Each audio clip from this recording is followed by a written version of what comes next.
happening this weekend. We have the Strawberry Festival, we have the French Quarter Fest down in New Orleans, we have the LSU Kentucky game tomorrow. Unfortunately, dodging thunderstorms on Saturday. And so it's not a guarantee that we'll have storms parked over Baton Rouge, but there is that chance, and I'll show you what I mean just a minute. But Sunday is going to be so much nicer. It's going to be cooler. It's going to be pretty gusty as well, but that cool, dry air is going to move in behind this front that's still well to our northwest. Now, the front itself is not even going to clear the area until Sunday morning. What's going to trigger the storms early in the day tomorrow, it's going to be a passing disturbance and then a warm front lifting out of the Gulf of Mexico. But right now, it's really pleasant. We're going to have a gorgeous sunset, especially if we keep seeing breaks in the clouds. Temperatures will dip down only into the 60s, so we're not talking 50s tonight, but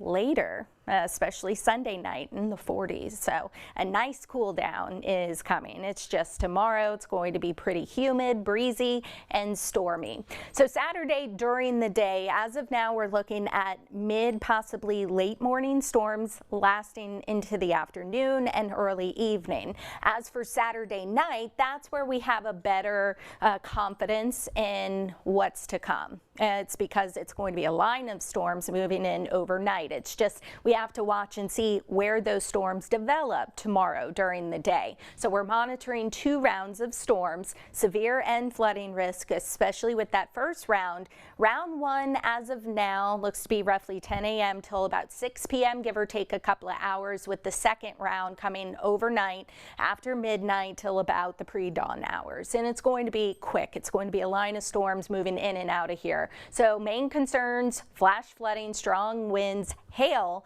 and a lot of lightning.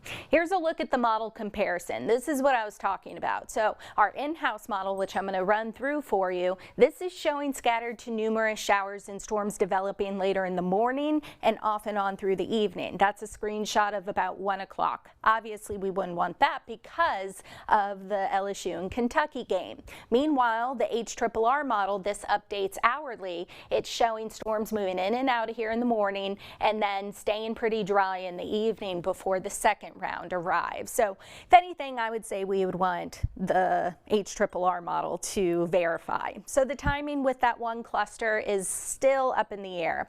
We have a level 2 and a level 1 risk for severe weather for our area. So round 1 and round 2 could pose the risk for severe weather, especially round 1. Damaging wind, again, hail, and then flash flooding. So that's what we're really going to have to watch for. We have a flood watch, which kicks in 10 a.m. tomorrow through 7 a.m. Sunday. And as of now, it looks as though the heaviest rain, anywhere between 1 and 3 inches, with some spots getting potentially half or even double those amounts, or 2 times or 3 times that amount. And you see it's really confined to the 10 and 12 and points to the north for those areas that are under that flood watch. So here's our in-house model. Now I'm going to start to animate it. This is showing you 7 a.m. tomorrow, maybe a shower or 2, but then later in the morning we really start to heat things up, and you can see scattered to numerous storms, and then we'll just see them meander around the area, and then just some off and on storms. But notice some spots are staying completely dry. So it's not to say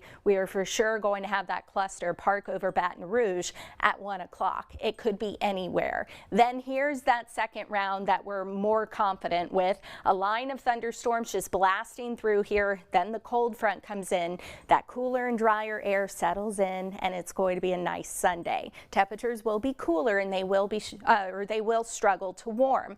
Monday, 40s and 50s. So dust off those jackets. Don't worry, we're going to warm up quickly. 78. And then Tuesday, a cool morning, but temperatures for the rest of the week will be in the mid and potentially upper 80s. Now it's time for Forever Friend Friday on Furcast. This sweet girl is Peggy Sue. She is gorgeous, and I love her name as well. She's roughly 42 pounds, and she is looking for a forever friend. And if you can't adopt her, CAA is looking for adopters, fosters, and volunteering.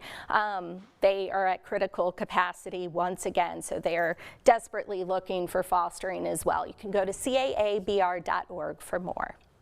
Don't look at me. My house is at capacity.